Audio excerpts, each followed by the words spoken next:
এ নিয়ে আরও খবর জানাবো আপনাদের। ঢাকার সিএমএম আদালত থেকে সরাসরি যোগ দিচ্ছেন সহকর্মী সজল সাইক। সজল, বলা হচ্ছে যে কি 5 থেকে 10 দিনের রিমান্ড চাইবে দুদক। এই বিষয়ে আদালতের কোনো নির্দেশনা পাওয়া গেল কিনা? মামুন, মাসুদ বিশ্বাসকে কিন্তু দুপুরের পরেই সিএমএম আদালতে আনা হয়েছে।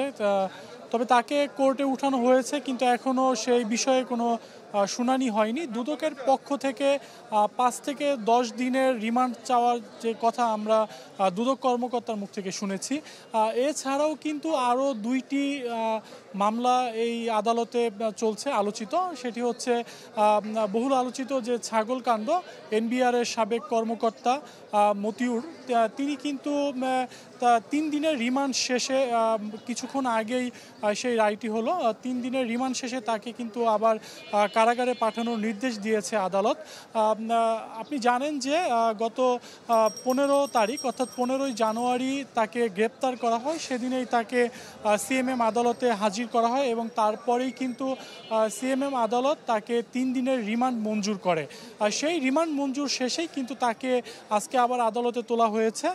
তবে তাকে কারাগারে প্রেরণ করা হবে এবং সেক্ষেত্রে কিন্তু আদালত একটি কথা বলেছে, তাকে চিকিৎসা সুবিধা দেওয়া হবে, যেহেতু তিনি একজন সচিব পদমর্যাদার কর্মকর্তা ছিলেন। এছাড়াও কিন্তু আরেকটি মামলা রয়েছে, সেটি হচ্ছে রামপুরা বনশ্রীতে ডেল্টা হেলথ কেয়ার হসপিটাল।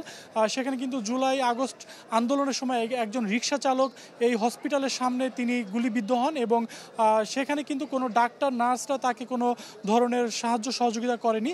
ফলে সেই মামলাতে 2 জন চিকিৎসক এবং 2 জন নার্স এবং সিকিউরিটি গার্ডকে কিন্তু আনা হয়েছে। তাদের ব্যাপারে এখনও কোনো ধরনের শুনানি বা তাদেরকে এখনও আদালতে তোলা হয়নি।